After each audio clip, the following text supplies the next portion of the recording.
An- Shabbat shalom mga kapatid sa Panginoon at patuloy ko kayong wini-welcome sa ating programang Ilaw ng Mesiyas, hatid sa inyo ng Light of Visayas Sorcerer Ministries at ng Light of Visayas Ministries Canada. At muli magsama-sama tayo sa isang oras ng pagtatalakay ng Torah portion natin ngayong araw ng Sabado, araw ng Sabat, araw ng pamamahinga ng lahat ng mga sumusunod at nagmamahal sa ating Panginoon.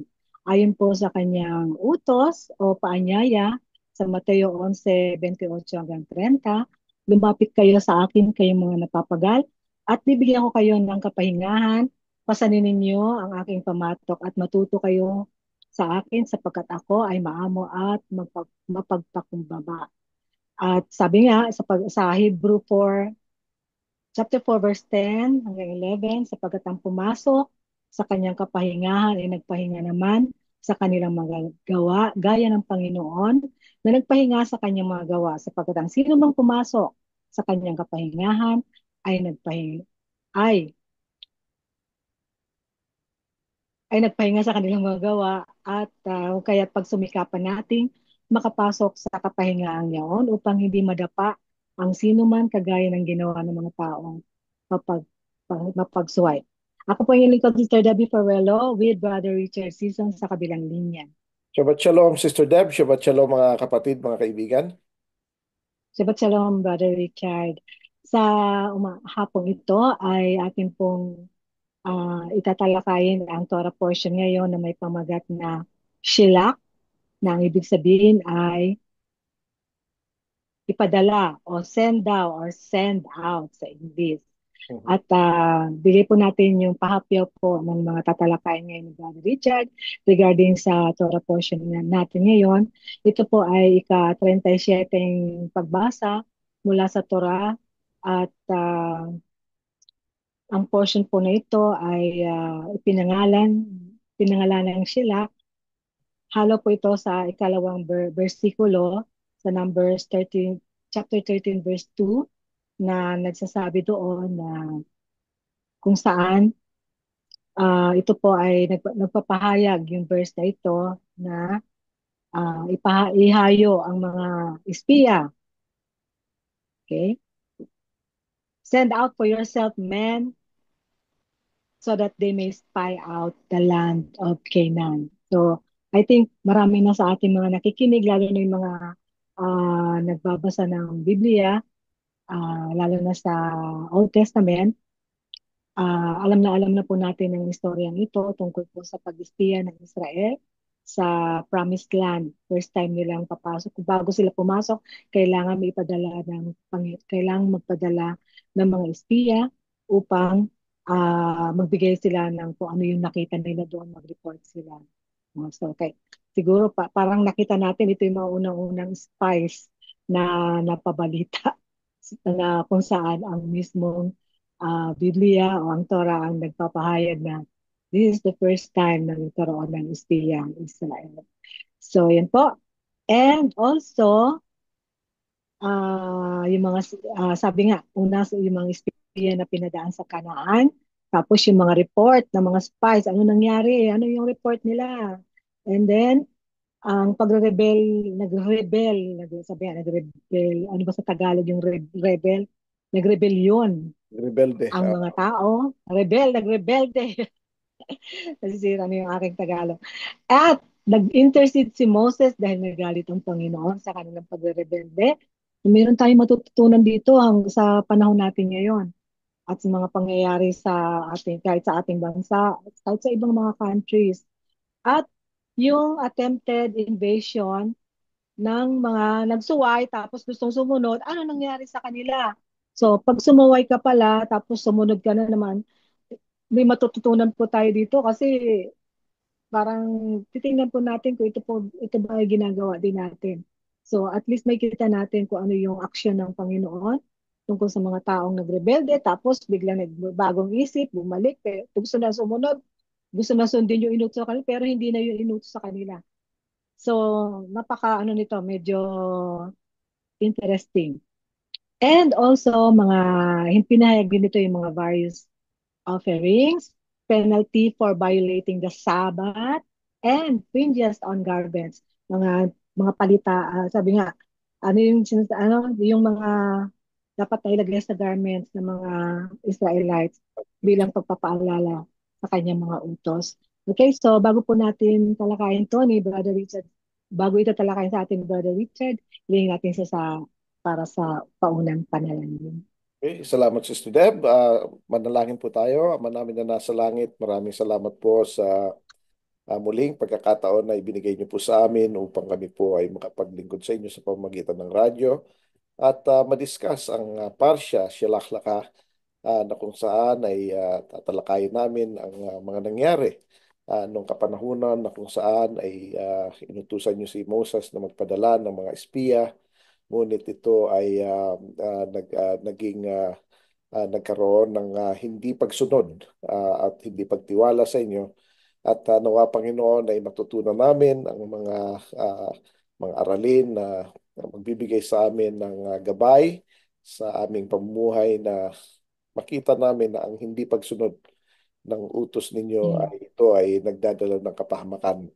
Panginoon, Yes. Mm. nawa ay basbasan yung inyong salita na ito ay manahan sa puso ng ah, ng mga makakapakinig ng inyong mga anak na nagsasaliksik ng inyong salita. At pagpalain niyo po ang programa, ang radio station, na Yes. patuloy, Panginoon, na maihayag namin ang inyong salita. Pinabalik po namin sa inyo lahat ng papuri at pasasalamat sa pangalan ng Panginoong Yeshua. Amen.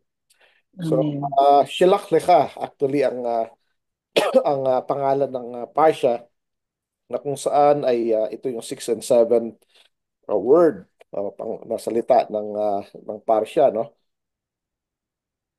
Ngayon, ito'y kino-cover niya yung mula Numbers chapter 13 verse 1 hanggang sa end of chapter ng 15, no? Ang unang puntos dito, no, yung pagpadala ng mga espiya, no? Dito makikita natin na ang pagpadala nito ay pag ito ay isang pagsubok kung mananampalataya ang mga tao. Um, kung isipin natin, nang unang pumunta sa disyerto, so from Egypt, ano, hindi naman nagpadala ng espiya papunta sa Canaan, di ba? So, kasi ang reason doon, alam ng Panginoon eh. Pag nakita, may mga Amalekites pala roon, may mga ano Canaanites doon, hindi na sila pupunta roon eh. Simula pa lang eh, di ba? Mm. So, pinatawid muna sila. Ngayon, pinag-practice, sige, nasanay muna, natuto muna ng mga kautusan ng Panginoon. Ngayon, sinubukan na sila.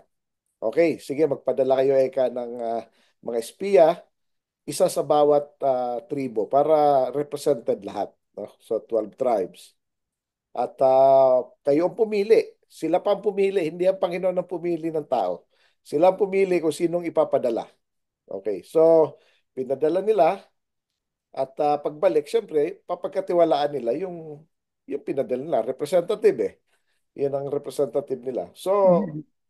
ngayon, pagdating doon, um, tumagal sila ng a certain time, kumuha pa sila ng mga ebidensya. Ngayon, pagbalik, sabi niya, yeah, tama, ano talaga, land flowing with milk and honey. Ibig sabihin, talagang Mm. sagana sila. Pero sabi naman, ang lalaki ng mga tao, mga higante. Sabi niya, para lang tayo mga grasshopper. Yan ang ano, no? Um, so, hindi sila pupunta. Matataas, sabi niya, ang mga walls. Siguro nakita nila yung Jericho, nakita nila yung ano, masyadong matataas, malalaki yung mga tao. Tapos, hindi natin kaya. So, mga Mm. anak natin, magiging slave lang doon. Sabi niya, mas maigi pa bumalik na lang tayo sa Egypt para maging slave ulit sila. Tayo nila maging slave dito sa ano. So either way, slavery ang hinahanap nila, no? So kung ano yung mas comfortable na slavery, no? So si Joshua sa si Caleb, sinasabi nila, hindi, kaya natin to. kaya natin, ano? Mm. Pero makikita natin dito, no? Na inalaw ng Panginoon na magpadala ng mga espiya dahil na rin ito ang gusto ng mga tao. Makikita natin, malalaman natin actually yan sa Deuteronomy 1:22 na binanggit dito ni Moses na sila rin ang may gusto eh. Hindi naman inalaw ng Panginoon kung anong gusto nila. Pinagbigyan, tapos ganun ang nangyari. No? Dito, hindi talaga ito technically inutos ng Panginoon. Ito'y Mm. pinayagan niya. So, at ito ay pinapahayag lang yung pagduda. Minsan, alam mo, mga kapatid, mga kaibigan, yung maraming rason, gawin muna natin kaya ito, gawin muna natin ito. It's parang in a way, sign ng lack of faith yun eh. Samantalang pwede naman silang dumiretso, di ba? Kung Mm. gugustuhin. Bakit may mga pa-ispi-ispiya pa, di ba? So, kung Mm. dumiretso sila, edi ando doon na sana sila. Maraming mga ano, yung over-analysis, Sister Deb, no? Pag Mm. in-overanalyze ang mga bagay-bagay, most likely hindi ka makakarating kasi mas maraming what if, mas Mm. maraming negative.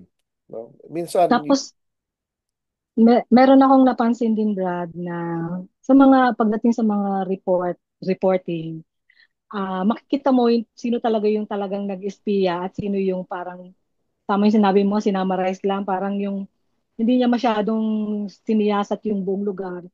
Yet kung ano lang nakita nila, tapos negative yung nakita agad, yun na yung pangkahalatang report. yan. Nakakita Kaya, lang sila kaya ng naalala ko, pag Anakites. nagre-report lang. May mga nakita Yes. ng Anakites, pero hindi lahat ng tao Anakites. May mga Mm. nakita Hindi silang lahat higante. malalaki. May nakita silang mga higante, pero hindi naman lahat higante. Iilan lang. Mm. So, sa dami nila, kumbaga, oo nga, may higante ron, pero ang dami nyo eh. Di ba? Mas marami ang Israelites Mm. actually. So, So kahit nakita nila yung ni-report nila Caleb at ni Joshua, isinat aside nila yon, basta ang nakita agad nila yung takot at yung yan, negative yan. negative report. During the time kasi, kung iisipin natin, i-analyze talaga natin, ang Egypt, mas powerful na country. Actually, siya Mm. yung pinaka-powerful na country during that time. Ang Canaan, medyo ano sila yung loose, ano, parang mga Mm. loose countries or loose, ano, mga tribes lang yun eh. Na sila-sila rin mismo nag-aaway-away, tapos minsan tahimik, ganon. Ang, Mm. ang Egypt, organized army. So, hindi Yes. sila kayang occupy ng Canaan at kung ang Egypt actually technically from time to time kung kailangan nila mag-raid sa Canaan, hindi sila takot sa Canaan eh. Ang mga Egyptians eh. Mm. Yung ano, kung naalala natin, 'di ba yung nung ano nga nung lalo na nung naging powerful ang Egypt nung nagkaroon ng tagtuyot, no? So naging very powerful talaga sila. Hindi sila natatakot dun sa ano. Ngayon, tinalo na yung pinakamalakas na bansa. Tapos natatakot Mm. ka sa mga maliliit na mga bansa, no? Dahil sa parang, may higante sila ron. So, parang nakafocus dun sa problema eh. Ang mga tao, Mm. makikita natin dito, fast forward, sa Book of Joshua, sa Jericho, ang mga tao takot na takot sa mga Israelite. Mm. Kasi sila rin takot din Mm. pala. Takot din doon sa mga Anakites. So, Takot. ibig sabihin, hindi nila alam gano'n ang reaction ng mga bansang nakapalibot sa kanila. Hindi nila nakikita sila, pero grabe ang takot kasi nakikita yung paggabay sa kanila ng Panginoon, yung Correct. Oo. kapangyarihan ng Panginoon, Kasi kung ng Diyos tutus, ng Israel. correct. Kung tutusin, yung dalawang espiya na pinadala ni Joshua, no, fast forward. Kasi part ng reading dito sa Parsha, may haftara tayo eh, sa Book of Joshua. Mm. No? So, Oo, tumutugma siya, Brad. nagpadala siya ng dalawang espiya kasi naisip ni naisip ni Joshua, dalawa lang ang nagbigay ng good report, hindi dalawa na lang ipadala niya. Kasi kung 12 na naman, baka may 10 kukunti Oo, naman. tapos, yung At dalawang least yung magkaibigan. dalawa, Oo, bago sila mag-report, ano muna sila, mag-uusap unanimous. muna Oo, sila, o ito bang pareho ba tayo, ganyan ganyan. So, oo. meron palang natutunan din si Moses. Yan, si Joshua actually. Less is better. Ito papadala. Saka siya nang pumili.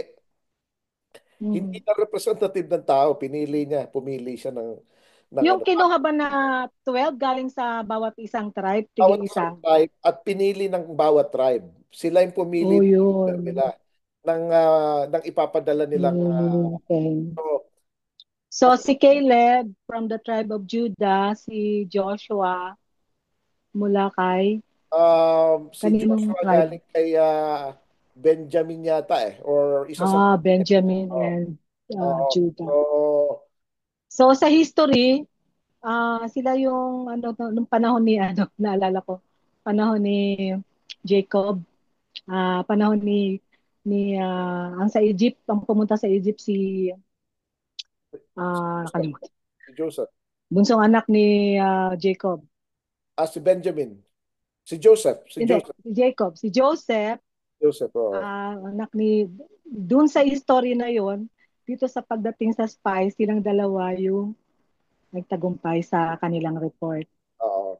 So saka ang ano doon, ang maganda ron kasi nakafocus sila sa ano yung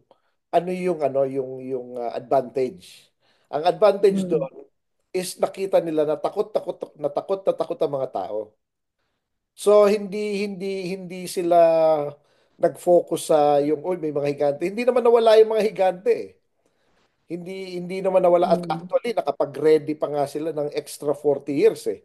Kasi remember, on the second year, dapat papunta na sila sa Canaan. So, ang mga tao sa Canaan, hindi sila ready. Alam nila papunta sa kanila, natatakot na sila. So, hindi sila nakapag-ready. Fast forward 40 years. Naghanda na sila kung anong pwede nilang ihanda. Di ba? Mm. Pupuntahin dito yung mga tao na yan, maghanda na tayo. So, supposedly, mas ready sila. Pero, takot na takot pa rin. Takot na takot pa rin. So yun ang ano ron, ano? Kaya makikita natin na dapat titingnan natin kung ano yung positive. Bakit tayo pinapupunta ng Panginoon doon? Yun ang ano ron, ano? Anong reason, no? Um, Sinabi na niya na poprotektahan ko kayo, susuportahan ko kayo, tatalunin ko lahat ng kalaban ninyo. Pero nagduda pa rin, may mga pa-spy pa eh. Di ba? Pwede naman dumiretso eh. Yun ang ano ron, ano. Although, wala namang masama doon sa pag-espiya. Pero doon Mm. na show na-reveal yung heart ng mga tao. Kasi kung kasalanan yon, si Joshua nagpadala rin ng dalawang spy eh. Di ba? Hindi naman kasalanan ng Mm. magpadala. Kaya lang minsan, nagpadala ka, tapos ang naipadala mo mali. So, Napasama pa. sama. So, ganyan minsan, ano, Ibig sabihin, siguro yung, hindi qualified. yung binoto mo, Dinaan lang nila sa representative o yung pero binoto mong, walang screening. Walang yan, screening. yung binoto mong representative, may problema pala. O, hindi pala mananampalataya. O, yun ang nangyayari talaga, di ba? So, Pero sila, ang ganda doon kasi, ang maganda doon Brad, nasubukan na test nila kung talagang handa silang pumasok o karapat dapat silang pumasok sa promised land ng Panginoon. yan, o. Kaya, ito ngayon dito, ito masusubok, makikita natin dito. Hindi porke nakaligtas ka na. O, di ba? Kaya yung sabi, once saved is always saved. Eh hindi yata ganyan ang principle sa situation ng story ng mga Israelites sa Canaan eh. Na-save sila from Egypt, nadala sila, tinuruan sila ng law and everything, pero hindi naman pala always save yun kasi pag hindi nila tinuloy ang kanilang pananampalataya, hindi sila makakarating sa paroroonan. Yun ang ano ron, ano. Ngayon, on the other hand, si Joshua saka si Caleb, ah nag-stay sila, kasama sila sa na ano eh, yung ikot ng ikot, siyempre hindi naman sila ano eh, kasama pa rin sila. What if si Caleb sa si Joshua ay nag-rebel din? Kung wari, napagod na, kagagawa ng mabuti, napagod, in 40 years, tingin kaya natin makakapasok din sila? Malamang hindi rin, di ba? Kasi si Moses nga eh, Si Moses na sure ball nang Hindi makakapasok. nakapasok. Hindi rin nakapasok dahil nagkamali rin siya. Mismong leader, hindi Ang nakapasok. leader, hindi lang siya basta leader, kundi Nadamay siya. At least nadamay siya dun sa... mahal siya ng Panginoon. Lagi nga siya pinagtatanggol eh. Tuwing may ano eh, Mm, kinakampihan siya ng Panginoon. Pero at one time, hindi siya sumunod sa batas ng Panginoon. nagkamali siya. Mm, Kamali siya. Nag-assume na siya na parang okay na laging ano. Parang alam mo yung assumption minsan, oh, ako'y ligtas na, okay na eh. Pwede na, pwede na. mm. Medyo ano eh, dun So sumaksak tayo. pwede pa rin madiskarel kapag Pwede di tayo ma-disconnect. maingat Oh, sa kaya mga instruction ng Panginoon. ano, yun nga ang ano ron, kaya sabi ng Panginoon sa Revelation chapter 2 eh. 'Di ba? Yung isang eklesiya. Sabi niya pag hindi kayo nagbago, aalisin ko yung ano ninyo, yung lampstand eh. Pupunta ako diyan. Mm, Tapos yung mga ano ninyo, mga matitigas ang ulo eh. Hindi pwede silang alisin sa Book of Life. Yun ang sinabi niya eh. Pero yung sabi niya, yung mga mm. sumusunod, hindi ko aalisin sa Book of Life. Yun ang ano ron eh. Kasi hindi naman niya sinabi na, o yung mga hindi sumusunod, aalisin ko sa Book of Life. Ang pagkakasabi niya, ang sinabi ng Panginoon, yung hindi ko kayo aalisin sa Book of Life kapag kayo'y sumusunod. So, ibig sabihin, pwede pa rin alisin. Kasi yung mga tao, assured na talaga sila sa salvation nila. Na kahit anong mangyari, nag-pray to receive na sila eh. Okay na, parang wala na. Kaya ano eh, parang yung evangelism sister, diba, no? Parang hindi mo kailangan gumawa ng maganda, hindi by good works. Mag-pray ka lang, save ka na. Oh. Kaya walang gumagawa ng good works. No. Naka-mute ka, Sister Deb. Naka-mute. Pwede nating linawin yung gano'n na ang ibig sabihin doon not by works lest any man should boast. Ibig sabihin, yung sarili mong gawa, sarili mong kung ano mabuti sa'yo, pero yung yung pagsunod, hindi naman sinabi na hindi dahil sa pagsunod. Di ba hindi naman sinabi ni Pablo na hindi dahil sa pagsunod lest any man should boast. Kaya nga eh. Sinabi yun doon, not by works kasi maraming ginagawa ang tao na sa sarili nilang isipan at paningin ay tama, pero hindi siya naka-line up sa instruction ng Panginoon. Pero malinaw yung sinabi ng Panginoong Yeshua. Sabi niya, after daw gawin ng isang servant lahat ng inutos sa kanya, ang sasabihin niya dapat, I am an unworthy servant. I only did Yes. what I was told to do. So, Dapat humble ma-maintain ka pa yung rin. humbleness. Oo. Kaya nga ano eh, yung sa Beatitude, Sister Deb eh. Sabi doon, Uh, blessed are the meek, Oo, for they puro will inherit the pagpakumbaba. earth. Oh. Blessed are the merciful, for they will be shown mercy. Blessed are the pure in hearts, for they will see God. Dapat meron tayong karakteristik na ganito eh. Na hindi yan Mm-mm. kasi mag-pray to receive ka lang, tapos kasama ka na sa miyembro ka na ng simbahan, paramihan na kayo ron, ligtas na kay lahat. Hindi tinuturo yung, Actually, parang ano lang siya, yung pray to receive, tapos yung simula pagpunta pa lang yun eh. it's only like membership sa isang Parang sa organization. simula pa lang, parang gusto mo ba sumama o hindi? Gusto. O, parang ganun lang yun eh. Parang nag-agree ka pa lang. Decision. Pero marami Wala pang ka pa natutunan. wala pa, Wala ka pa maglalakad ka pa lang. natutunan. Parang sabi niya, o punta tayo sa, parang Pero ganito, Brad, ah, parang in pupunta tayo fairness, sa Land of Canaan, sabi niya, gusto mo ba? ah, Oo. O sige, tara. mm, Pero along the way, hindi ka tumuloy. hindi mo Makakarating ka alam sa kung ano Land of talagang Canaan. pupuntahan mo. O, hindi ka makakarating. Okay. Okay. Yun. Ano ba So, yung naalala ko na verse na knowledge builds up, nagbi-build up yung knowledge sa atin, pero yung faithfulness ay hindi maatay lang natin yon kung patuloy tayo sa ating pag-aaral at yung pag-practice ng mga bagay na inuutos ng Panginoon. faith comes from hearing and hearing the word of God. Yun ang Yes, hearing. Yes, sa Roman.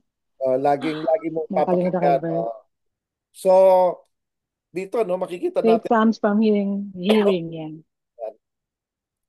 yung sa ano no, so makikita natin yung pananampalataya ah, laban sa pagkatakot, no? So Mm-mm. ten spies, nag-spread sila ng fear kasi ayaw nila pumunta, so nandamay pa sila. Kaya dito no, yung mga fake news, talagang ano eh, Yan. hindi, Ingat tayo sa fake news. hindi talaga maganda kasi nadadala yung mga tao dahil sa lack of faith, no? So, yun ang kaya itong 10 spies na to, Sister Deb, sila yung unang namatay eh. Pinatay kaagad sila ng Panginoon. Hindi na sila tumagal eh. Mm. Silang unang casualty, yung 10 ano na, 10 spies. Nagalit ang Brad, Panginoon. may tanong ako. Hmm. Ah, yung utos ba na yon na magpadala ng 12 spies kay Moses lang yon, hindi naman inutos ng Panginoon? Inutos yun. Binanggit ni Moses yun sa ano eh, sa Deuteronomy 1:22. Sinasabi niya na kayo naman ang may gusto na magpadala ng espiya. Kayo pa nga pumili. Pumayag lang yung Panginoon. Hindi talaga Hinayaan lang siya. hindi talaga direct sa Panginoon yun. Humingi lang sila permission. Okay. Pero Mm. hindi original na galing sa Panginoon yun. Dahil otherwise, ang Panginoon, alam naman niya kung ano yung ando dun eh. Oo. Saka ano na niya, pangako na niya yon, yung mga kung anong matatagpuan doon. So, ibig sabihin, parang pag ang tao nagpapasiguro, Oh, lalo tuloy yeah. napapahamak. Pasiguro sila, siguraduhin natin totoo yung sinabi ng Panginoon, parang ganun yung Oh, parang dating. kita. Oo. Oh. Oo. Lalo Sabi flowing with ano, milk and honey. lalo tuloy napahamak.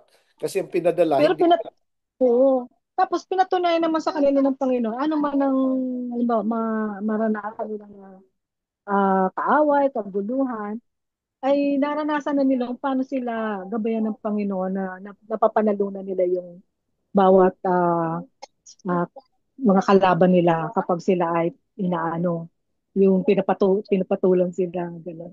yan. So, diyan na makikita, no? Dahil dun sa report na yon, nagpanic ang mga tao. So, ayaw na nila. Gusto pa nilang patayin si Joshua sa kasi Caleb. Mos, si Caleb. Yung Nagsasabi lang dalawa, sila oh. na hindi kaya natin yan. Sila patuloy yung gustong patayin ngayon, ano? Kasi, Ah, kasi nga naman, dalawa lang sila, tapos 10 ang nagpatotoo ng parang ng negative, sabi nila, negative hindi, report. kaya natin to. Ang Panginoon nasa atin. Abay, gustong patayin. Gusto silang patayin. So, yan yun, ano? Yan, Nanaig yung takot sa kalaban, takot sa kalaban o sa tao, kaysa sa takot sa Panginoon. ano, parang, parang ang nangyari, parang hindi kaya ng Panginoon yung gagawin niya. Nakalimutan nila, Hmm. mayroon silang kasakasama lagi na Mas makapangyarihan. pangyarihan. Ando dun sa kanila yung pillar of clouds, saka pillar of fire Hmm. sa gabi. Kitang-kita na nila, ayaw pa rin, ano. So, yan, ano, makikita natin diyan na may problema rin, ano. Ngayon, sasabihin ng mga tao, ganyan ang mga Israelitas. Mga matitigas ang ulo, matatakutin and everything, ano. Yung mga tayo, yung mga nagsasabi nun, konting problema lang eh, wala na rin eh, di ba? Mas mas ano pa tayo, mas weak pa eh, di ba? Pinakitaan Hmm. tayo ng marami ng milagro ng Panginoon, tapos konting trial lang, wala, laglag. So, wag tayong mayabang, wag tayong tingin natin eh, yung mga Israelitas na yan, mga Hudyo na yan, mga ano yan, mga stiff neck, matitigas ang ulo, hindi natututo. Magaling lang Hmm. yung mga nagsasabi nun magbasa eh. Pero pag sila yung ando doon, di ba? Ano na kaya ang gagawin? Hmm. Lalo na, ang ito gusto kong i-emphasize, ano? Itong mga taon to, nakakuha sila ng limpak-limpak na salapi sa mga Egyptians. Marami silang mga ginto, pwede na silang Hmm. umiskapo eh. Hiwa-hiwalay na tayo, mag-KKB na tayo, kanya-kanyang buhay. Kanya-kanya na lang. Oh. Dami na nating kayamanan, pwede na tayong manirahan ng ano, di ba? Pero hindi yun eh. So, di ba, pag ang mga tao nagkaroon ng kumita ng konti, hiwa-hiwalay na eh. Imbis na magsama-sama, di ba? Hmm. So, ganun yun, ano? Kaya minsan, yung mga tao parang mabilis mag-judge. Pero mas worse pa actually sila, no? So dito makikita natin yung judgment ng Panginoon sa Numbers chapter 14 verse Mm. 11 to 38 na gusto niyang patayin lahat, no? Ngayon si Moses nag-intercede. Sabi, huwag mo naman patayin, Panginoon, dahil merciful ka and everything. So, pinatawad sila ng Panginoon, pero actually patay pa rin sila. 40 years, pinatagal lang ng konti, pero patay pa rin. Mm. So, kasi hindi talaga nababago ang salita ng Panginoon. Yan ang isang ano, no. Akala ng tao, nagbabago ang Panginoon. Hindi nagbabago ang Panginoon. Hindi ibig sabihin na dinelay niya, ay Mm. pwede na, no? May mga certain things na based sa law niya. Kung wari, katulad na sinabi niya sa Ezekiel, sabi ng Panginoon, kapag sinabi ko sa isang masamang tao, sa isang taong wicked, sabi niya, na siya'y mamamatay, at ito'y nagbagong buhay, at binalik niya, binayaran niya yung mga kanyang mga pinagnanakaw niya, yung biblical restitution. Tapos Mm. nagsimula na siyang maglakad sa Torah ng Panginoon. At hindi na siya umalis doon. Sabi ng Panginoon, siya ba'y mamamatay? Hindi, siya ay buhay. So, pagka repentance, nagbabagong ano ng Panginoon. Pero kung Mm. rebellion, Sabi maski nga, save ka, merciful siya. Mm. maski save ka, may kalalagyan ka. Yun ang ano ron, yun ang nakakatakot doon. Anong book and verse ba yun naalala ko na kapag ang isang mabuting tao ay nagpakasama, tapos yung masamang tao nagpakabuti. Ezekiel 18 Yung tsaka mabuti Ezekiel na 33. nagpakasama, Uh, yes, Ezekiel. uh, Pwedeng apply yung sa atin lahat na dati kang mabuti, tapos nagpakasama, wala ka ng kumbaga, inalisan mo ng pag-asa yung sarili mo. Pero uh, yung dati kang masama, tapos ngayon ay nanumbalik ka sa Panginoon, ando ng kanyang mercy. yun ang sabi ng Panginoon. Kapag sinabi ko sa isang mabuting tao na siya ay mabubuhay, at naging ano siya, naging kampante, gano'n, ano? At nagsimula siyang Mm. gawin ang mga masasamang bagay na ginagawa ng isang Yes. masamang tao. Siya ba ay mabubuhay? Sabi niya, hindi. Pag namatay siya doon sa kanyang kasalanan, yari siya. Yun ang ano ron. No? Pero Mm. sabi niya, kapag yung sinabihan niya na, ikaw mamamatay ka na dahil sa ginawa mo. Tapos, nagbagong buhay. Kung naalala natin, mga kapatid, mga kaibigan, yung Ninive, yung city of Ninive, pinapuntahan si Jonah, the prophet, ano, na sila ay in 40 days ma mawa-wipe out na sila. Ah, ang ang ah, Mm. ang Ninive ay napakasamang bansa niya, napakasamang syudad. Yan ang Mm. capital ng Assyria. Ang Assyria, pinaka masasamang conqueror nung araw. Oo. Sabi ng Kanilang mga talagang tandaan. pinakamalupit talaga sila. Kasi ang Malupit ginagawa sila. nila, yung mga ulo ng kinonker nila, nilalagay nila sa wall. Yun ang wall nila, yung puro mga ulo ng mga I-display tao. nila. I-display na ganun kasama ang ano I nila. think yung mga leader, mismong mga hari ng Saka mga mga sundalo, natatalo nila. everything. Mm. Ngayon, sabi ng Panginoon, 40 days, ano ka na kayo, yari na kayo. Nagsisi. Nagsisi. So, na-delay pa ng 100 Ibig years. sabihin, hindi niya agad sisirain yung isang lugar na punong-puno ng kasamaan, papadala pa rin siya ng Kapag nagsisi. ah, Oh, prophet. yun nasabi So, ng naalala ko ganun din yung ginawa niya sa kay yung pinsan ni kapamangkin ni Abraham. silat. Sodom and Gomorrah. Sa Sodom and Sodom and Gomorrah. Padala mo na mismo anghel ang pinadala niya, hindi tao oh, kasi pag tao parang pagpasok pa lang doon, patay agad siya. hindi, inaano Kaya nila. anghel na yung Oh, pinadala. actually, kasama ang Panginoong Yeshua dun eh. Pero Oh, hindi na siya nag-warning pala. Inano na lang, pinili na lang yung ililigtas. oh, Diretso na yon. sabi na talaga niya, Pero alam na niya ibig kasi, sabihin, Brad, mas masama yun kaysa dun sa Ninibe, mas masama yung nasa Sodom and Gomorrah kasi walang nagpahayag sa kanila. Yun nga ang sinasabi ng Diretso ano, na. yun ang sinasabi ng Panginoon. Sabi niya, "Ma- kung ang Sodom and Gomorrah ay nakarinig ng mensahe, Oo. katulad ng Mm, narinig nyo ngayon, sila sigurado magbabago eh. Kaya mm, mas may ano pa, may sabi niya may mercy pa raw ang Sodom and Gomorrah kaysa sa yung mga time yung city ng ano yung sa yung mga city na pinuntahan niya kasi ni-reject nga siya. Sabi niya kung narinig ito mm, ng Sodom and Gomorrah hanggang ngayon buhay pa sila eh. Hanggang ngayon city pa sila. Kaya lang wala mm, eh. Ano eh. So mas masama pa, no? Yun ang ano ron eh. So dito no, yung judgment ng Panginoon, meron din siyang mercy. Pero pag-usapan muna natin yung nabanggit mo, Sister Deb, na di mm, alaman nila, yung mga tao nalaman nila na galit ang Panginoon at gusto silang patayin ng Panginoon. So ang ginawa nila, nagmarcha sila. Nagmarcha para labanan mm. nila Ay, oo. yung mga Ibig sabihin, Canaanites. matapos silang sumuway, tapos na Tapos nagalit ang Panginoon, gusto nila saka sila nag-decision na, sige na nga, susunod na kami. siguro. Pero may problema yon, Sister Deb. Hindi na pala pwede yun, Brad. Tsaka may problema yon. Mm, Remember, pwede lang sila umalis kapag umaalis yung cloud yung pillar of mm. cloud. Hindi ka pwedeng humiwa. So, nagsariling ano na naman O sila. nagtumirada na naman ng ano, Parang feeling na susunod nga sila pero wrong timing na, tapos na. timing tsaka on their Ayaw own. na ng Panginoon. Ayaw na ng Panginoon papuntahin sila doon. Oo. Kasi ang rule doon, kapag nag-lift yung cloud of fire o pillar of clouds o pillar of fire, tsaka lang sila pwedeng lumakad. Hindi Mm. umaalis eh.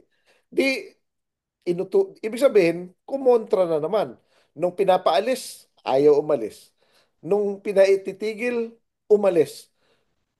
So may problema talaga, rebellion. Yun, napatay sila, na ano sila.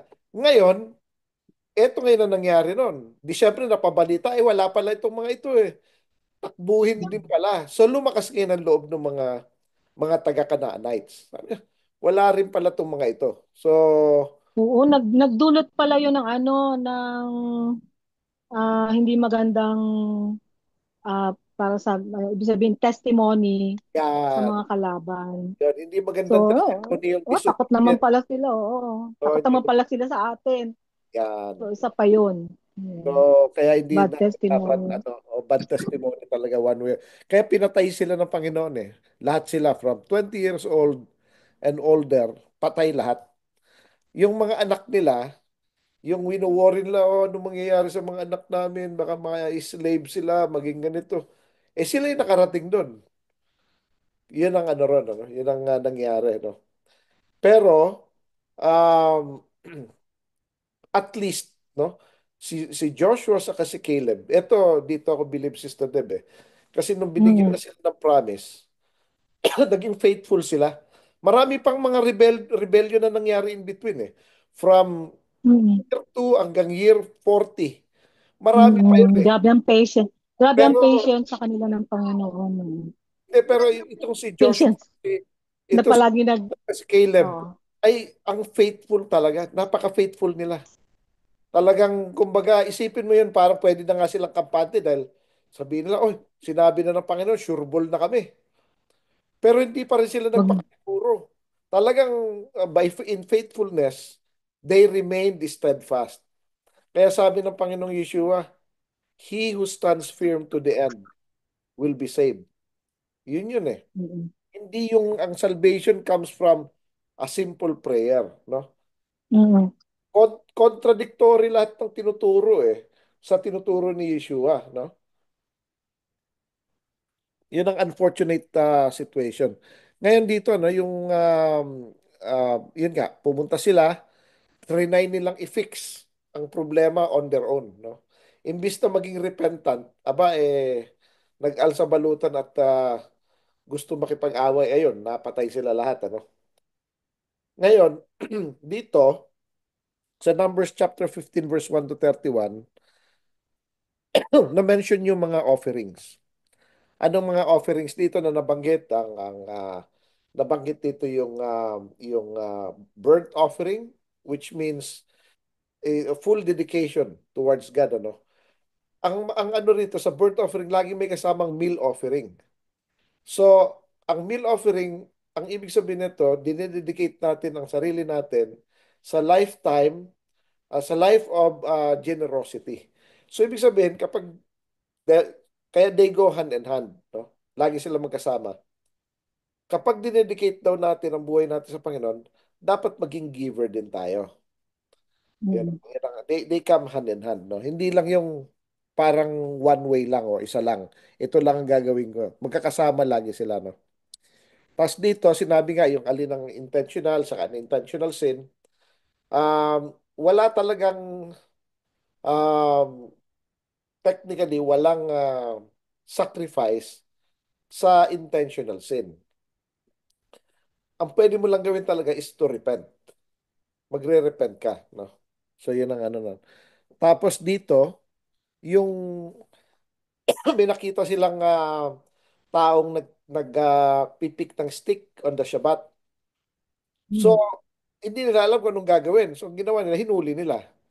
Tapos kinulong, dinala kay Moses. Si Moses din, hindi rin niya alam kung anong gagawin. Ang Panginoon na nagsampol. Mm. So, ang ginawa ng Panginoon, sabi niya, batuhin niyo yan hanggang mamatay. No? Ito yung sinasabi ng Panginoong Yeshua. Kapag ang kamay mo ay nagdudulot sa ng kasalanan, putulin mo yan. So, or yung isa mong mata, o isa mong paa, o kung ano man yung parte ng body mo na nagkukos sa'yo ng sin, i-cut off mo. Yan yung, it's actually pertaining sa congregation. Kapag may isang nagkukos ng, problema at makakadamay ng iba, pinuputol. Parang 'di ba sa ano rin, 'di ba ah, sa pangalan nito sa pag may mga tumor, 'di ba? May mga cancer cell, ano, Tinatanggal. Oo. concrete. Tatanggalin yung ano na yun kesa sa buong katawan ng maano masira, no? Kaya tinatanggal maski sa prutas, hindi mo kakainin yung ano, 'di ba? So it's a principle na applicable sa lahat. At iisa lang ang tinuturo ng Panginoong Yeshua. Mapatora, mapabrit ka na siya, pareho lang. So yun ang ano ron, ano, yun ang dapat maintindihan natin. Ngayon, yun nga, napatay yung tao dahil sa violation. Tapos doon, sinabi ng Panginoon, maglagay kayo ng tsitsit. Mag-wear kayo ng tsitsit para makita nyo at maalala. Kaya lagi dapat may suot tayong tsitsit. Ano? So para naalala na mag-observe tayo dapat ng Shabbat. No? Yun ang purpose nun. And to keep the commandments. Yun ang mga mga reason kung bakit natin kailangan i-wear ang tsitsit, no? So, dahil dun sa rebellion na yon at dahil dun sa violation na yon, nag-create ang Panginoon ng commandment just for that. Kaya importante na meron tayong wini-wear na tsitsit, no? At ito parang minor lang pag tiningnan natin, ano? Pero again, ang nakaka-problema sa mga minor minsan Sabi ng Panginoon, kapag hindi mo ito ginawa, tapos tinuro mo pa sa iba, you will be called least in the kingdom. How much more yung Mm. mabibigat na commandments na hindi mo Mm. na ginawa, tapos tinuro mo pa sa iba. For example, hindi ka nag-observe ng Sabbath, hindi ka nag-observe ng feast, tapos sasabihin mo, teacher ka ng Bible, pastor, bishop, reverend, kung ano ka man, no? Sabi mo hindi na, iba na ang sabat ngayon. Hindi mo ginagawa, tinuturo mo pa sa iba. So, anong mangyayari sa taong yan, no? Yan ang nakakatakot yan. Pero then again, um, dapat hindi tayo magja-judge. Kasi baka sasabihin ng Panginoon, o sige, aalisin na kita. Pero nagbagong buhay siya, di ba? So, may chance pa rin. May chance pa rin na ano. So, lahat ng tao, lahat ng makasalanan ay may chance. Habang buhay, may pag-asa, may chance. Pero pagka the moment na nalipasan na, may problema, di ba? Mm. Kasi minsan parang, gagawin ko na lang ito pagka ganito. Yun Kaya ang, napakaganda pala, Brad, na every day, each day, nagpapasalamat pa rin tayo na nadadagdagan yung buhay natin, gigising tayo sa umaga. Kasi every day is, bawat umaga ay bagong pag-asa na binibigay sa atin. To do good at dun sa mga hindi pa talaga nananampalataya is to acknowledge God in their life. yan. Oh. Pero actually, Kasi tama, may chance pa, bawat tama buhay, yung habang sister niyo, buhay, ano? Parang reset, may parang chance. araw-araw lang, may parang reset siya, parang, Mm-mm. pero everyday Each day actually, is a reset, a nababawasan yung chance. buhay natin. Everyday. Mm-mm. We are one day closer Kasi sa death natin eh. tumatanda, Hindi natin alam nararamdaman ko na rin yung Brad. kung kailan yun eh. So, Mm. kaya sabi ng Panginoon, sabi sa Bible, today, if you hear His voice, do not harden your heart. Pag narinig daw Mm. natin ang boses ng Panginoon, wag na natin tigasan ng puso natin. Kaya sabi ng Panginoon my sheep hears my voice, and I know them, And and they they follow listen. me. Oh. So, dapat mapakinggan natin. Ano? Kapag Yeah. sinabihan tayo Brad, na, pag sinabing mapakinggan ng boses niya, yung pag nakakarinig ka ng salita ng Panginoon na pinapahayag, I think through the Spirit ay nangungusap yung kanyang salita yes, sa puso ng tao. yes. So, So nararamdaman natin yun kahit hindi physically naririnig. it's hard to explain, Except ang naririnig natin. Oh, mahirap. Pero naranasan natin. pero Naranasan ng naranasan lahat natin. ng mga nananampalataya. Oh, Eh. katulad din yan nung una ko napakinggan ng Messianic teaching eh.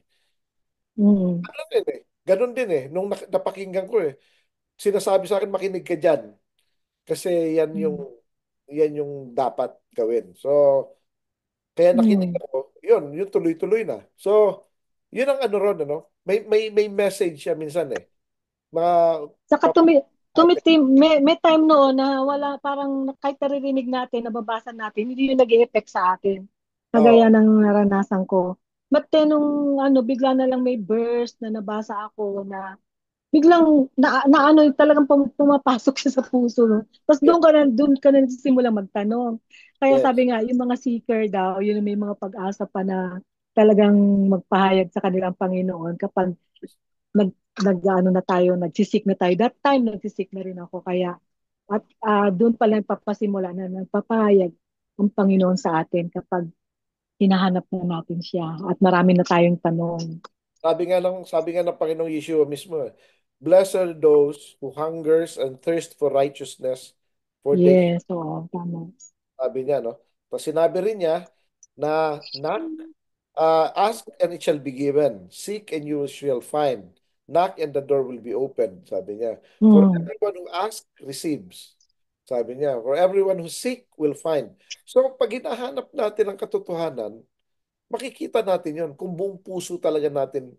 Kasi minsan yung iba naghahanap, hinahanap lang niya ang suporta ng Yung, kung ano nasa yung isip niya. tugma sa O hinahanap niya, may naisip akong may idea. tugma sa gusto niyang Oo. buhay. O halimbawa, kunwari, ang naisip niya, ay, wala nang sabat. So, hanapin niya lahat ng verse na wala na raw sabat. Nakokontra ka sa habat. Makukuha naman talaga niya for some reason, ano? Na Mm. misunderstood niya yung mga passages. Oo. So, yan ang yan ang mga, kaya dapat tayo, for one, dapat tama yung sinasabi natin. No? Pangalawa, dapat wag tayo nagkakalat ng mga information na maglilid sa kapahamakan ng iba. Kaya nga kaya nga ito Sister Deb yung sinabi niya sa Matthew chapter 5 verse 19, sabi Mm. niya, whoever does not keep the list of my commandments and teaches others to do the same shall be called least in the kingdom. Yung mga tao na ayaw sumunod tapos nandadamay pa. Dadamay pa. Sasabihin nila, ipupush pa nila sa iba. Para sama-sama tayo, parang ganun ang dating eh. Yun ang mga may pagkakalagyan, no? Talagang kaya mag-ingat tayo na hindi tayo maging instrumento ng misinformation. Kasi pag nailid natin ang ibang tao sa kasalanan, nagkasala tayo sa Panginoon. Yun ang Mm. sinasabi ni Apostol Pablo sa 1 Corinthians chapter 8. Sabi niya, kapag nailid mo ang isang kapatid sa kasalanan, eh, malaking pananagutan mo kasi ano yan that person was bought with a price. Tapos Mm. go into so nakakatakot, di ba? Lalo na although ang pinag-uusapan dito sa 1 Corinthians chapter 8 about food sacrifice to idols. Pero in Mm. principle, kapag dinala mo siya outside ng yun nga yung ba hindi na dapat umattend ng Sabbath o ng feast o food commandment o ng Torah itself o mga commandments sa Panginoon dahil New Covenant niya, New Testament na, may problema, no? So, pero again, ang warning ko naman, ang reminder ko rin naman sa mga kapatiran natin na nag-observe ng Sabbath, ng feast, and all, dapat wag din tayo maging judgmental. Dapat Yes. merciful tayo so that we will be shown mercy. Mm. Kapag tayo ay humble, we are meek, we will inherit the earth. Dapat pure in heart tayo so that we will see God, no? So lagi tayong talagang kumbaga yung character na gusto ng Panginoon sa atin, dapat yun ang Mm. ipapakita natin. Yung perfection Oo. talaga ng character. Okay. Brad, nabanggit mo kanina yung Matthew 5. Oh, Habang pag binabasa natin yon, ah, nag, para sa akin, nagbibigay yun ng hint kung ano yung magiging dapat na karakter natin. yan, oo. Maging meek, humble, tapos, basta yung lahat ng ano sa Beatitudes, no, Matthew 5. And Oh, then, naalala ko yung kanina nabanggit ko yung knowledge puffs up but love builds up. yan. Sabi nga, kahit anong gaano ka katalino kahit salita ng Panginoon, pero hindi mo yun ina-applyan ng pagmamahal sa kapwa. Wala rin. Nagiging baliwala siya. Okay. Yun nga yun eh. Wala rin kung hindi ka merciful. Kasi yung knowledge, nagbibigay lang sa atin, biglang nag-umpisang magyabang, alam ko Yeah. na lahat, ay, hindi mo na ako pwede pagsabihan. But Um, then, nawawala tayo sa tamang karakter na tinuro ng Panginoong Yeshua sa Matthew 5, sa Beatitudes. yan. Actually, yung nabanggit ko nga ito sa last preaching ko last Shabbat, Sister Deb, yung Hmm. beautiful prayer, actually yung original na name ng prayer na to, no? Tapos pinalitan lang ng prayer of peace. Sabi doon, Mm. Lord, make me an instrument of thy peace. Sabi niya, when there is hatred, let me sow love. Yung tayo yung magtatanim Mhm. ng love, no? Yes. Yes. When there is doubt, faith. When there is despair, hope. When there is sadness, when there is darkness, light. When there is sadness, joy. Lalo ngayon, Sister Deb, no? Kasi ngayon may giyera sa Israel sa Iran, ano? Oh, Iran, no. In as much as kinakampihan natin ng Israel, no? Mm. May mga nakikita ko na talagang binabash nila ang Iran. Binabash nila and everything. Ang sabi ng Panginoon, love your enemies eh. How do you Mm. show love? By bashing them. Di ba? Pwede ka naman kumampi sa Israel nang hindi mo naman Hindi mo kailangang magkaroon ka i-agree ng ka lang. hatred sa O dapat, Iran. kaya sabi doon sa prayer, if there is hatred, when there is hatred, let me sow love. Magtatanim ako ng love. Mm. So, And also, kasama na dun yung understanding ng actual na nangyayari sa kanila. tsaka ang ito, Sister Deb, no, sabi ng Panginoon, Mm. kapag ipinapanish ko ang kaaway mo, tapos nagdiwang ka, mapapaagap Mm. nung Yeah. nung punishment. At Aalisin. saka baka maawa ang Panginoon dun sa kaaway. Kaya nga eh. So dapat Maawa tayo, siya. huwag tayong ah, Oo. kalma lang. wag nating binabash yung ano, yung mga kaaway natin. Tapos Brad, nabalitaan ko rin, may nabasa ako ng latest na ang dami na palang mga believers doon, umaalis na sa Muslim. Mga nasa underground na sila, Uh, mga itong mga believers in Christ ni Yeshua. uh, Dumadami sila sa ano, iniiwanan nila ang ano, ang Islamic faith sa uh, Iran. yeah. Well, hindi natin alam kung ano nangyayari ron. Pero Mm. in any case, kahit pa si Yeshua nga pinapako pa sa krus ng high priest eh. Talagang Oo, pinalo siya, dinuraan, sila. everything. Pero hindi niya sinabing kamuhian niyo yung mga high priest na yan, mga chief priest na yan, wala naman siyang Mm. ano eh. Wala nga siyang Oo, sinasabi. Sabi nga niya, hindi siya patawarin ko na eh. ano na, Kasi ang hindi siya thinking, nag-isip ano, na ang makakarma thinking kayo. nila is to, Kasi alam na ng Panginoon yung patutunguhan nila. kaya nga naaawa nga siya eh. Kaya sabi niya, love your enemies and pray for those who persecute you. Ah, yun ang commandment niya eh. So dapat in as much as kinakampihan natin ng Israel, pero wag tayong mag-show ng hatred sa kalaban kasi hindi yun ang utos ng Panginoon. Ang utos niya is to love your enemies eh. Mm. So by bashing them, by taunting them, are you loving them by doing that? Di ba? Mm. So yun ang ano ron. Yun. Parang just ano lang ano. Um, parang reminder lang ano. So Maganda nga. Maganda talaga na palagi tayo nare-remind Brad. mm, Palagi nating uh, wag nating kalilimutan yung mga instruction ng uh, Panginoon. kasi maski sa mga politics, Sister Deb eh. Pero tayo Diba? makalimot, yes. Nagbabash-bash din tayo. May kinakampihan tayo isang politiko o isang grupo. Tapos binabash natin yung kalaban nila. Sabihin na natin enemy natin sila. Pero ang sabi ng Panginoon love your enemies and pray for Love your enemy. persecution. So Sabihin, hindi natin wag pwedeng, wag mo silang sisiraan, wag kang magsasalita ng oh, masama against pwede tayong them. kumpe na hindi Yeah. mo naman kailangan maging i-hate Siraan yung away kalaban. tao.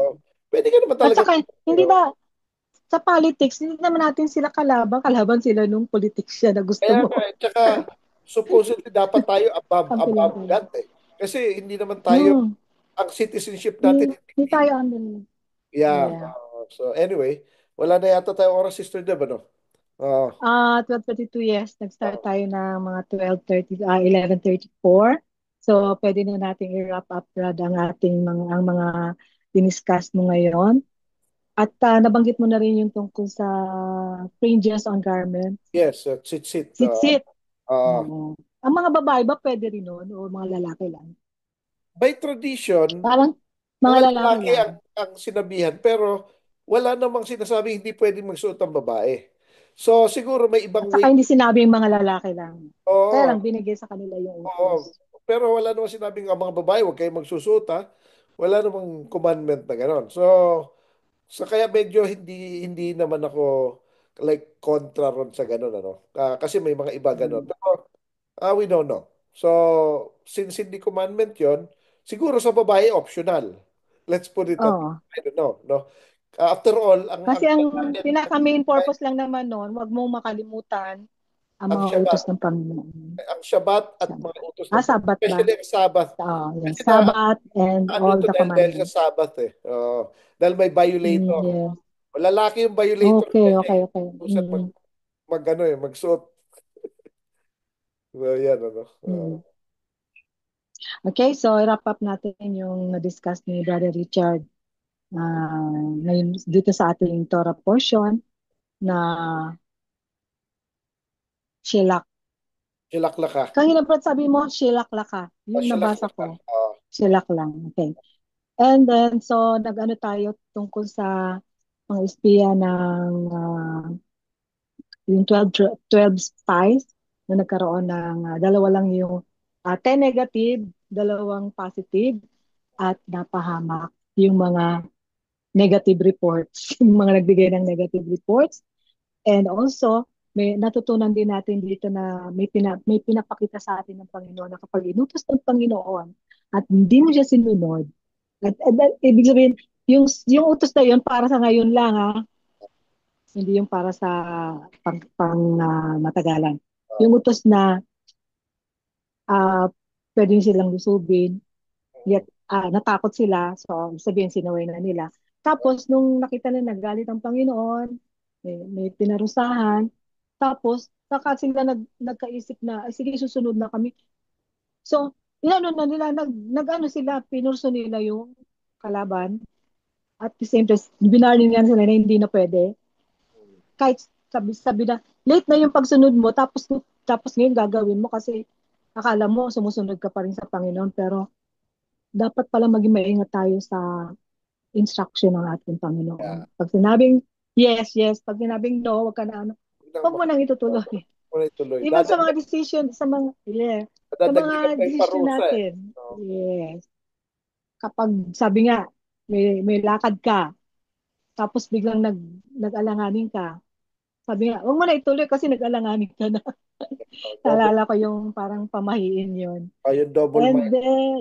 yeah, double tama. Sinabi yun ni James at the time bago-bago yung isip. And also, yung pagiging rebellion, ang nagrebelde yung mga negative, yung mga naniwala sa negative reports, sa false, ano yan, fake news, News. Oh. kaya nagre-resulta siya ng kapahamakan. And also, ang maganda dito, Brad, yung binanggit yung tungkol sa penalty sa pag violate natin ang Sabbath. Oo. Although, sa ngayon, di naman, kumbaga, bakit hindi ngayon hindi naman ito ma-implement kasi wala naman tayo sa ganung sitwasyon. Ang Panginoon na mag-i-implement in time. Pero, sabi nga, each day is a new beginning and a chance to pursue righteousness and to obey. So, palagi tayo may pag-asa habang buhay pa tayo pag-asa na maging ma-perfect natin yung pagsunod sa Sabbath. Okay. Alam mo natin, nasa Torah po yan, paano ginagawa, tamang ginagawa ang Sabbath. And usually, ang mga nakikinig po sa ating programa, lalo na sa araw ng Sabbath, ay nakakasunod na kapag tayo po ay nagpapahinga, nakikinig sa Panginoon, nananalangin, at tumutulong sa kapwa. Yan Yeah. po ay isa sa mga ginagawa ng mga mananampalataya ng Panginoon every Sabbath. And banggitin ko rin po yung sa Matthew 24:13 na nagpapahayag dito na the one, okay yan, binanggit kanina ni Brother Richard, but the one who endures to the end will be saved.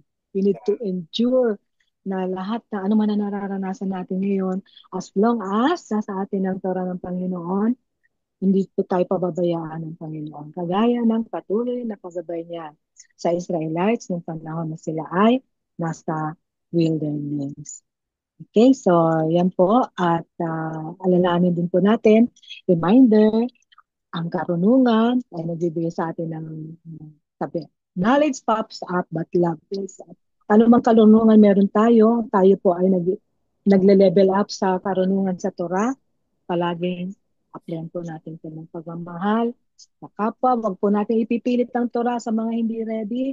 Huwag natin ipipilit ang kanyang pangalan sa mga tao na wala pang alam sa mga utos ng Panginoon, sa righteousness. At sabi nga, kailangan muna silang kailangan hanapin muna nila ang Panginoon. And Yeah. by that time, saka siya ilalapit ng Panginoon ang mga taong handa na upang ma-share natin ang Torah. Ito po ay nag-apply na napatunayan ko po yan. Na nung time nasa evangelism ako, halos lahat ng gusto ko makausap, gusto ko ipilit yung gospel. Pero nung matutunan ko ang Torah, paano paraan sa Torah, ang paraan sa Torah ay ililig ng Panginoon. Kagaya, sinabi nga ng Panginoon to na ilalapit niya sa atin ang mga taong ready na para makinig ng Torah. Yeah. And tayo, dapat palagi tayong ready na ipahayag any season, sa anumang pagkakataon, naka-ready lang tayo. Huwag po natin ipipilit ang salita ng Panginoon. Kasi lalong sabihan na lalong nagbablock, tumitigas ang puso ng tao Okay. kapag hindi pa siya ready sa Yeah. kanyang salita. Okay, so balik po tayo sa Brother Richard para sa ating closing prayer and benediction. Okay, tayo po ay manalangin. Ama namin na nasa langit, maraming salamat po sa oras na ito na kami po ay nakapag-discuss patungkol sa Pasya Shilakshaka. At nawa Panginoon ay ito ay ang inyong mensahe ay makarating sa mga pusong nagsasaliksik ng inyong katotohanan at ito ay maisabuhay namin, Panginoon, para makapagbigay kami ng papuri at pasasalamat sa inyo, Panginoon. Ito po ay amin nalangin sa pangalan ng aming Panginoong Yeshua. Amen. At Amen. utusan nga ng Panginoon si Moses na ah, bigyan ng instruction si Aaron at ang kanyang mga anak na i-bless ang mga anak ni Israel sa ganitong pamamaraan. Yibarakach Adonai bishmerecha. Ya'er Adonai panavelecha vikunecha. Isa Adonai panavelecha b'yesem lecha. Shalom. The Lord bless you and keep you. The Lord makes his face shine upon you. The Lord be gracious to you and give you shalom. At salamat po sa patuloy na pagsubaybay sa ating programa, Ilaw ng Mesiyas. At ang ating tinalakay ngayon ay ipinupost pa rin natin sa ating Facebook page, God of Messiah, Sorsogon Ministries. At patuloy po natin i-enjoy ang araw ng Sabat, magpahinga, manalangin, patuloy na magbasa at matuto sa ating Panginoon. At doon ay kumbaga sa ating pag-aaral, pagbabasa, pananalangin, sinabi ng Panginoon na narito ako sa labas ng pinto, tumutuktok, kung sino mang makarinig ng aking tinig, buksan ng pinto, ako ay papasok at magkasama kami kakain. So, welcome sa hapag ng Panginoon. Patuloy na tagtuto tayo sa kanyang salita because Yeshua is the bread of life. Ako po yung lingkod, Sister Debbie Ferrello, with Brother Richard Season, sa kabilang linya, na nag-iiwan ng pagpapala ng Panginoon at kapayapaan at ganoon din ng kagalakan. Sabi nga, the joy of the Lord is my strength. Ang kagalakan sa Panginoon ay ating kalakasan. Patuloy tayong magalak sa Kanya, sa pananalangin, sa pagpuri. At yan po, bilang pagpapaalam, Shabbat Shalom po sa ating lahat. Shalom.